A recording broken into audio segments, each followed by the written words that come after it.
ಧರ್ಮಸ್ಥಳದ ಸೌಜನ್ಯ ಮನೆಗೆ ಬಿಜೆಪಿ ರಾಜ್ಯಾಧ್ಯಕ್ಷ ವಿಜಯೇಂದ್ರ ಅವರು ಭೇಟಿ ನೀಡಿದ್ದಾರೆ. ಶಾಸಕರು ಸಂಸದರ ಜೊತೆಗೂಡಿ ಭೇಟಿಯನ್ನ ಕೊಟ್ಟರು ಬಿವೈ ವಿಜಯೇಂದ್ರ ಅವರು. ಧರ್ಮ ರಕ್ಷಣಾ ಸಮಾವೇಶವನ್ನು ಏರ್ಪಡಿಸಲಾಗಿತ್ತು ನಿನ್ನೆ. ಆ ಸಂದರ್ಭದಲ್ಲೇ ನೋಡಿ ಸೌಜನ್ಯ ಅವರ ಮನೆಗೂ ಕೂಡ ಭೇಟಿಯನ್ನ ಕೊಟ್ಟಿದ್ದಾರೆ ಬಿವೈ ವಿಜಯೇಂದ್ರ. ಶಾಸಕರು ಸಂಸದರ ಜೊತೆಗೂಡಿ ಭೇಟಿ ಕೊಟ್ಟಿದ್ದಾರೆ. ಸೌಜನ್ಯ ತಾಯಿಗೆ ಸಾಂತ್ವನವನ್ನು ಕೂಡ ಹೇಳಿದ್ದಾರೆ ಬಿಜೆಪಿ ರಾಜ್ಯಾಧ್ಯಕ್ಷ ವಿಜಯೇಂದ್ರ ಅವರು. ಕುಸುಮಾವತಿಗೆ ಧೈರ್ಯವನ್ನ ಹೇಳಿದ್ದಾರೆ ಬಿಜೆಪಿಯ ನಾಯಕರು. ನಿನ್ನೆ ಧರ್ಮ ರಕ್ಷಣಾ ಕಾರ್ಯಕ್ರಮ ಏನಿತ್ತು ಧರ್ಮಸ್ಥಳದಲ್ಲಿ, ಆ ಸಂದರ್ಭದಲ್ಲೇ ಹಾಗೆ ಧರ್ಮಸ್ಥಳಕ್ಕೆ ಏನು ಹೋಗಿದ್ರು ಬಿಜೆಪಿ ನಾಯಕರೆಲ್ಲ, ಆಲ್ಮೋಸ್ಟ್ ಆಲ್ ಎಲ್ಲ ಬಿಜೆಪಿಯ ನಾಯಕರು ಕೂಡ ಈ ಒಂದು ಸಮಾವೇಶದಲ್ಲಿ ಪಾಲ್ಗೊಂಡಿದ್ರು.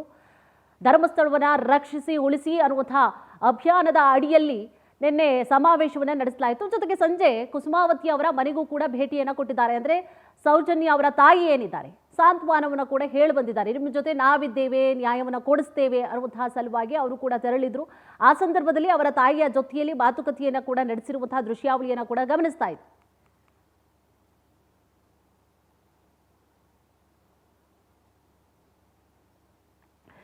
ಆ ದೃಶ್ಯಾವಳಿಯಲ್ಲಿ ಗಮನಿಸ್ತಾ ಇದ್ದೀರಿ, ಕುಸುಮಾವತಿ ಅವರು ಕಣ್ಣೀರು ಹಿಡ್ತಾ ಇದ್ದಾರೆ. ಇನ್ನೂ ಕೂಡ ನಮಗೆ ನ್ಯಾಯ ಸಿಕ್ಕಿಲ್ಲ ಸರ್, ಇಷ್ಟು ವರ್ಷ ಆಯಿತು, ನ್ಯಾಯಕ್ಕಾಗಿ ನಾವು ಹೋರಾಟವನ್ನು ನಡೆಸ್ತಾ ಇದ್ದೀವಿ, ಬಟ್ ನ್ಯಾಯ ಮಾತ್ರ ನಮಗೆ ಸಿಗ್ತಿಲ್ಲ, ಏನಾದರೂ ಮಾಡಿ ಅಂತ ಹೇಳಿ ವಿಜಯೇಂದ್ರ ಅವರಿಗೆ ಅವರು ಈ ಸಂದರ್ಭದಲ್ಲಿ ಆಗ್ರಹವನ್ನು ಕೂಡ ಅಥವಾ ಮನವಿಯನ್ನು ಕೂಡ ಮಾಡಿಕೊಂಡ್ರು.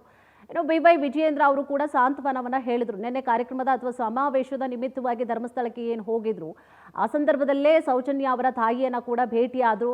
ಖಂಡಿತವಾಗಿ ನಿಮ್ಮ ಪರವಾಗಿ ನಾವು ನಿಂತ್ಕೊಳ್ತೀವಿ ಅಥವಾ ನ್ಯಾಯದ ಪರವಾಗಿ ನಾವು ನಿಂತ್ಕೊಳ್ತೀವಿ ಅನ್ನುವಂತಹ ಭರವಸೆಯನ್ನು ಕೂಡ ಕುಸುಮಾವತಿ ಅವರಿಗೆ ನೀಡಿದರು.